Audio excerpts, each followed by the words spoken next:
Ассалаумағалейкум достар. Орал қаласында міне 11 март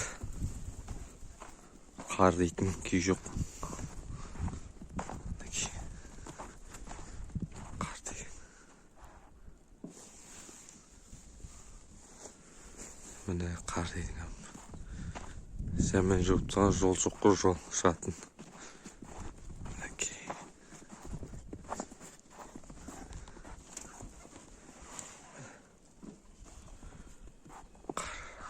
11 март